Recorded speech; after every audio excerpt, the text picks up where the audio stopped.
And now, on mat number 12, the adult male black belt featherweight final, representing Standard Jiu-Jitsu, Gavin Corbe. And representing 50-50 Jiu-Jitsu, Benayoun.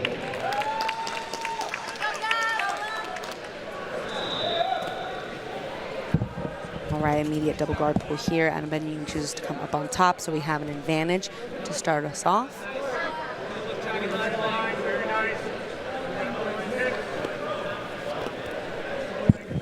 Gavin, one of 3 finalists today from Standard Jiu-Jitsu. Already a champion, Alex Wynn, Gavin's teammate. And up next in the final, Gavin's brother, DeAndre. All 3 of them stand to win titles today. And Gavin, one of several athletes in the finals, who is perfect on the weekend so far. He has 3 submissions in all 3 of his matches. Adam Benayoun for sure going to be his toughest test, though.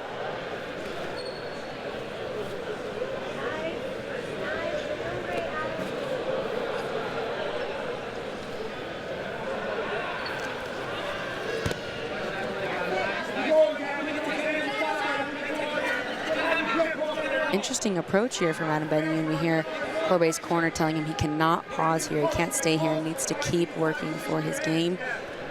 I believe he does not want to see Corbe have to deal with that chest-to-chest connection that Benayoun was starting to drop down. He wants to keep that extension, get back to his leg pummel, and get a bit of a better bite on Benayoun's right leg and avoid that upper body connection. Gavin now with a really good bite on this leg. He's got the knee control. He's got the hook in. Wow, that was tight. That looked definitely on. I think just a little bit too close to Gavin's elbow was the bite on the heel. And Benayoun can look to counter. Does score an advantage for him, though. So now we're an advantage apiece. Benayoun comes back on top, so no score change.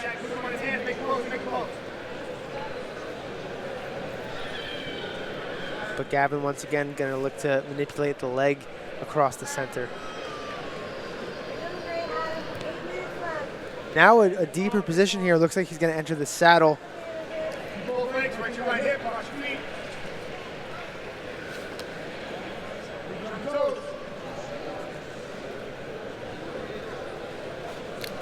Really intricate leg isolation here.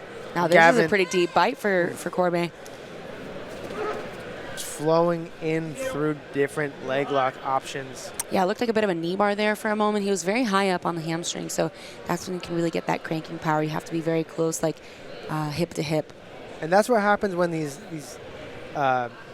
really established leg lockers just chase the knee line, right? As long as they're chasing and trying to keep the knee above their knees, there are options that present themselves, and the defender really never has a great chance to escape as long as the knee remains trapped.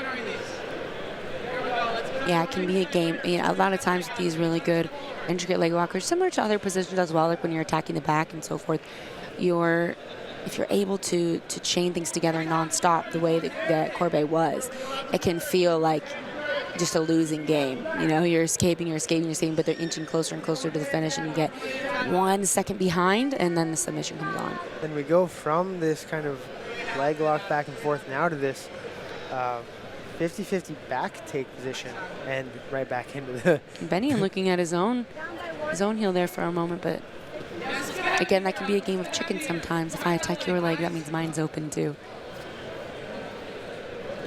For now, Gavin leading by a slight margin on the scoreboard, 2 advantages to 1. More than halfway left to go in this match. Looked for a minute like Benayoun was going to step through to a leg drag for a moment, but wasn't quite able to drive his leg over all the way to the side of the hip.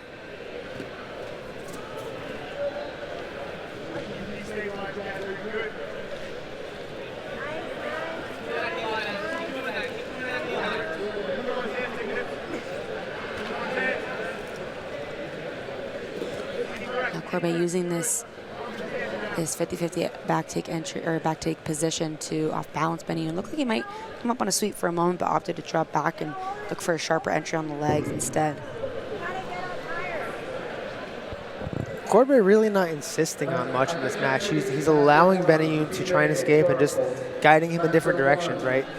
Benayoun tries to lift his leg and Corbe follows. Benayoun tries to lift his hip and Corbe follows. And because he is slightly up on the scoreboard, he's free to do that. He's not really implored to do too much except for to prevent Adam from getting away with anything. Yeah, but again, flowing through so nicely. Definitely, I would say in the driver's seat, controlling the pace here. Adam Benayoun keeping a very close race.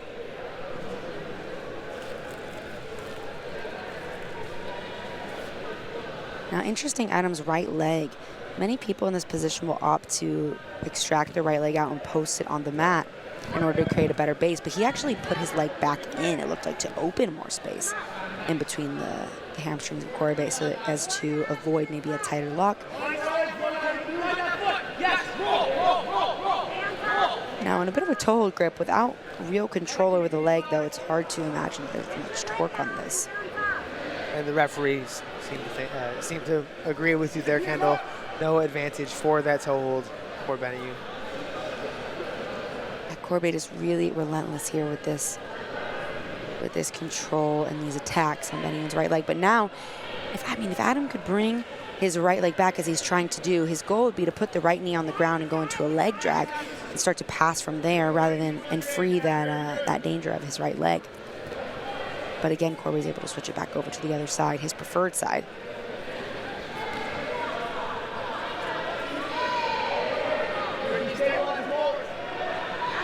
Benayoun now has his knees firmly planted on the mat for just a moment. As soon as Adam gives Gavin the space, Gavin is pummeling back in, manipulating the position of the legs, trying to find an opening, trying to find a gap in the heel.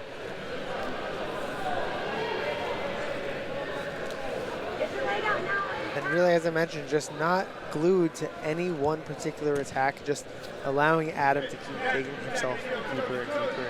I think when Adam frees, Gavin is looking to switch track. He's got a good bite on the heel now. He's going to look to apply some pressure on it, but Adam staying cool. Doesn't seem too concerned with Gavin's grip.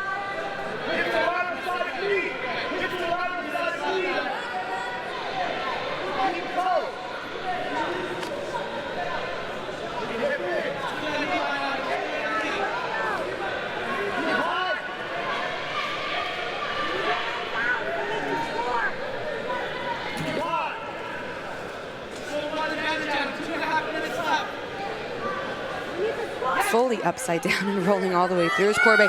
Now this knee bar looks promising. He could get some big extension here, but Benayoun really excellent at rolling all the way through to release that pressure on the knee, turning his hip just at enough of an angle to stay safe, and now looks to come up to both knees.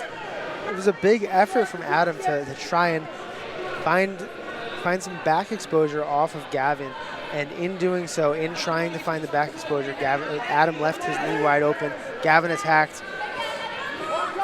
I'm surprised the referees haven't, up until now, at least moved this match back to the center of the mat. It looks like a lot of the decisions that have been made in this last sequence here have been due to how much mat space has been left.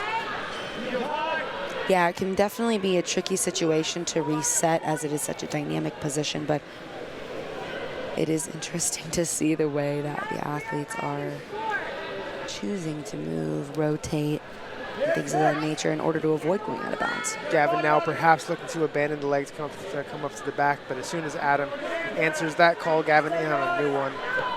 Now this is a little bit better for Adam here if he can free, and as I say that, left leg almost back inside. Adam just momentarily there free of the leg entanglement, but Gavin, such a good job of just pulling him right back into it. Going to be interesting to see. We are going to reset standing here. And no advantage for either of the athletes in that exchange.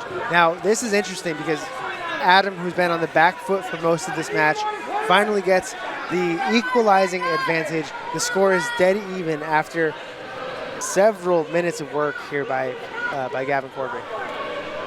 But Gavin right back into this 50-50. Seems like he has control of the match here in these leg entanglements.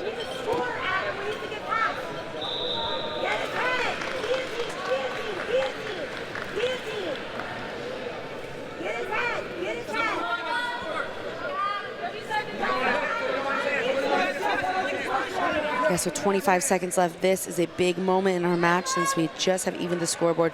Gavin looking to solidify the early lead that he had and maybe get that lead back. But Benayoun looking for a toe hold now on the backside, hoping to put an advantage on the scoreboard here to solidify his win and avoid going to referee's decision. 7 seconds left on the clock. The score is dead even, but this heel hook grip may be enough so that when the time is expired, Gavin Corbe has an advantage for himself. That is the case. Gavin does get an advantage, and that will be enough to put him ahead on the scoreboard. Gavin Corbe is still the no-gi pan champion here as a rookie black belt. The second of the 3 standard athletes here who stand to win gold